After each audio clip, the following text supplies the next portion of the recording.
Hey, and good Sunday morning, everybody. Meteorologist Greg Majeski back with you here on the Weather Nerds YouTube channel. I wanted to go ahead and give you a Sunday morning update here on the severe weather that we're expected to kind of get fired up initially starting tonight, and then the big event going into tomorrow night. So we have the latest updated information from the Storm Prediction Center. So I wanted to get in here, get you a quick live update and kind of go over the latest model data so that you guys are ready and prepared as far as the timing and everything that's going on with this system. Now, before I get into all the nuts and bolts of this report, if you're not yet a subscriber, please hit that subscribe button at this time and make sure you hit that notification bell so you're alerted when we do these updates live or even recorded here for future reference.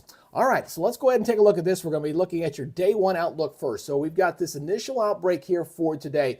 Very interesting to see that this thing is covering all the way from really the Canadian border all the way down here to the Mexican border, all the way down to Texas, a very large area. I mean, this almost looks like a snake just going all the way down out of the foothills of the Rocky Mountains with this system. So that's our initial. We got that slight risk there in the yellow. Again, that's running. It's basically your level. Well, your level 2, right? All right. So let's go ahead and break this down. Let's look at the different categories. Looking at your tornado risk here for today. And it's running into that brown area. So we're talking about North Platte, Nebraska, down toward Dodge City, and back down into the panhandle of Texas. Once again, they've been inundated here this whole last week. So that includes Amarillo and Lubbock. So anywhere in this zone, you're looking at that 5% risk of tornadoes. Now, as far as the wind threat, I'll have to back up a little bit here. We got a couple of pockets to watch here. Probably a little upper level disturbances kind of enhancing this here. So we're looking at parts of Nebraska and into South Dakota, and again down here into parts of Texas here. Now again, this is for going into tonight, and I'll show you the model data here in just a second on when I'm anticipating that to come on in. And then we're going to go ahead and take a look at your hail threat. The hail threat, pretty substantial, kind of in that shaded area, will be the primary. Again, this will be for tonight. Make sure you're clear on this. So this comes in from Nebraska, down through North Platte, all the way down toward Midland, Texas. A very large swath. Probably seeing some large hail upwards up to about, I'd say, about 2 inches for that. So this is the initial outbreak here. Again, this will be coming in toward tonight and going into tomorrow morning, Monday morning. Then we go into day 2, which is really the big one. That's the bigger day. Obviously here, as we go ahead and shake this back over to the categorical outbreak here, again, we've got a big marginal risk here surrounded by, not marginal, your moderate risk here, as well as an enhanced area there across portions of Wisconsin and going into Minnesota. So as far as the moderate risk is concerned, this has not changed much. Looks about the same as yesterday. So we're looking at Minneapolis, Mason City, Cedar Rapids, Des Moines, also into this area there. This will be the predominant hot zone for potential tornadoes for tomorrow. Obviously, we have the enhanced area there in orange. Surrounded that includes Duluth, getting pretty close to Milwaukee and coming down toward Kansas City in this. And then you got the slight risk, which goes all the way back down toward Texas again. So a very large system. We're talking millions of folks being impacted by this big storm system. All right, now so let's go ahead and talk about the breakdown. We'll look at the tornado risk again, running that high, that big bullseye there. And I'm going to show you why there's a bullseye right there in just a second as I look at the model data here.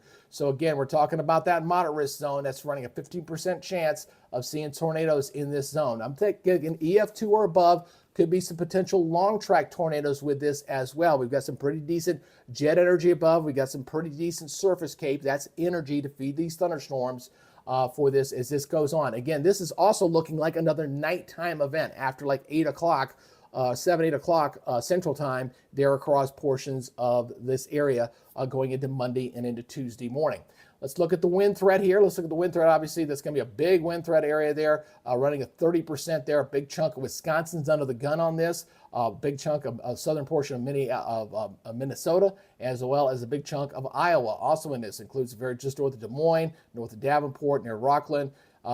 Chicago land gets a lesser extent, 15% there. But again, you see this goes all the way down toward Texas, running about, again, that 15% in the yellow, all the way back down to just north of the Dallas area, through Tulsa, and back through Kansas City. So that's your wind breakdown. And then finally, we'll look at the hail threat here. A hail threat, again, that shaded corridor, St. Cloud, Minneapolis, down toward Des Moines, back toward Kansas City. This whole zone in here will be under the gun for potential storms. Now, what I'm going to be looking for, the evolution of the storm system, is what are we going to get? Are we going to get a nice squall line to develop with a frontal system that comes on through? That would mean wind damage of a greater extent for a larger area. Or do we get individual supercell thunderstorms, which would be more concentrated but more likely to give us more tornadoes. So that's part of the equation that we got to watch closely here over the next couple of days. We're into the intermediate model mode right now. So we're looking at the short-term intermediate models. We'll get the short-term models to kind of go into this area here as we get closer. Probably by tomorrow, we'll definitely have a pretty good grasp on that. So let's look at the latest model data. I want to check you through this and kind of get you kind of what we're thinking currently for this zone. Again, I want to break this down again. The several parameters you're looking for severe weather, especially for a significant out like this one. You're looking for jet energy, all right?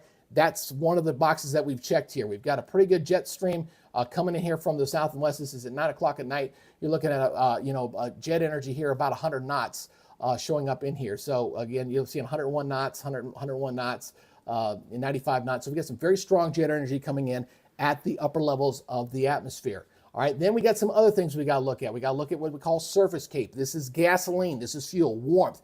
The more buoyant the air is, the easier it is for that column of island to rise. And obviously, the greater the uprise of the storm, the more severe it can be, the larger hail it can be. Again, the better helicity tracks you can get, all being driven by how much fuel you have for these thunderstorms. And those are looking pretty reasonable.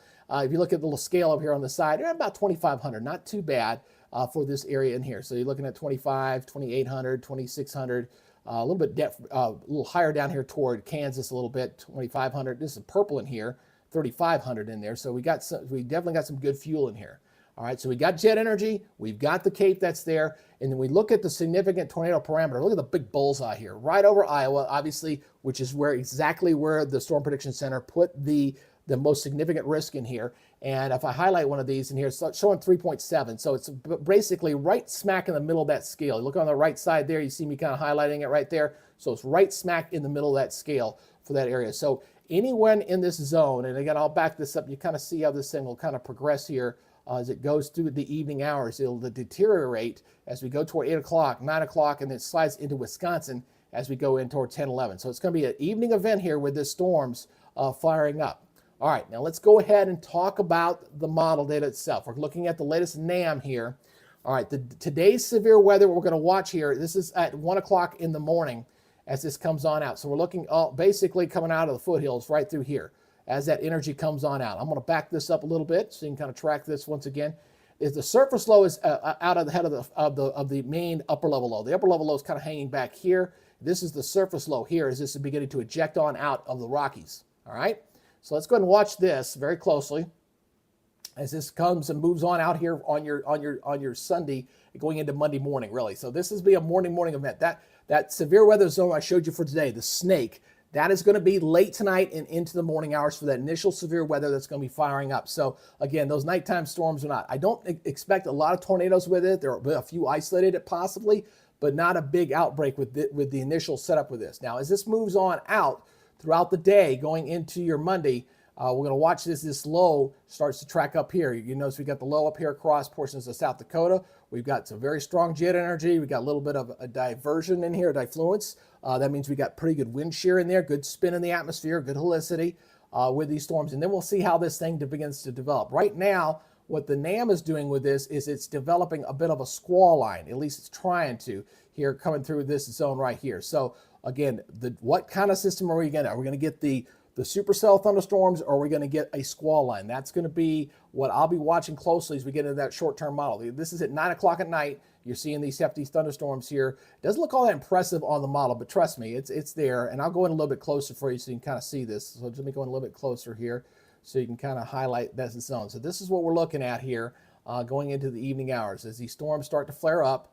And again, I think this is being underrepresented, just so you know. This moves on and then switches into Wisconsin and into Illinois as we go in toward the early morning hours on Tuesday. But this is the zone we're going to watch. And then obviously anywhere along that boundary going back down here to the south. So for right now, I would say that the NAM and as well as the high resolution models do not have a good grasp just yet on the potential severity of this system. Again, we're just kind of looking at all the boxes that we're checking here. We're looking at jet energy. We're looking at CAPE. We're looking at any kind of convective inhibition doesn't appear to be there. I think this is a little bit underdone, but I think by the time we get into tomorrow, when I give you your update for tomorrow, and we're looking at the short-term high-resolution model, which is going to be in that 24-hour window there, we'll have a better idea of what this thing is going to do as it goes on by. So again, I want to recap once again for everybody kind of checking in here last minute. Again, today's severe weather that we're going to expect here for today, and I'm going to switch back over to this, will be late tonight. So I'm going to go back here to the day one outlook here. Let me switch back over here to the category. So once again, this is for late tonight. A lot of this is going to be for late tonight, past 6 o'clock, into the evening hours, going into tonight. And then tomorrow, we'll have to watch this zone here. Again, a significant outbreak. This is also the anniversary date, by the way. The 28th is the anniversary date of the big super outbreak in 2011. So let's hope we do not get a repeat performance on this as we go in through the day on your Monday and into Tuesday morning. So again, if you want to stay up on the latest on this, please subscribe to the channel. Again, I am planning on doing some live coverage. The time to be determined just yet. I'm kind of leaning towards 6 o'clock, I'm thinking right now. But we'll see if the timing on this changes at all going in towards your Monday evening. Okay, today not going to be too bad out there for today. Again, the main stuff will be coming in toward very, very late. At least that's the way the high resolution model data are looking for right now. All right, that's y'all's update for now. Again, I hope y'all enjoy the rest of your Sunday. Look for another update for you. I'll probably do a little live version of this come tomorrow morning, or if I think it's warranted, I may do one late today. So we'll just kind of keep a watchful eye on this, and we'll keep you weather informed, weather prepared. I'm looking forward to using my latest bells and whistles here for severe weather coverage, which we've had some nice major upgrades there. It makes us a little more competitive with some of the bigger channels out there. So I'm looking forward to put it through the paces and keep you guys weather informed. All right, that's y'all's live update for today. Again, please share this with your friends. Anybody in the path of these storms, just be prepared. Don't be scared, be prepared. That's my motto, okay? My goal here is just to keep you informed and not scare the bejesus out of you as best I can. But you cannot, whenever you get a moderate risk or something that high, you just cannot say, okay, it's not a big deal. It is a big deal, but you don't need to be scared. Just make sure you're ready to go. All right, that's y'all's update for this morning. You guys take it easy. We'll see you later. You guys have a great Sunday.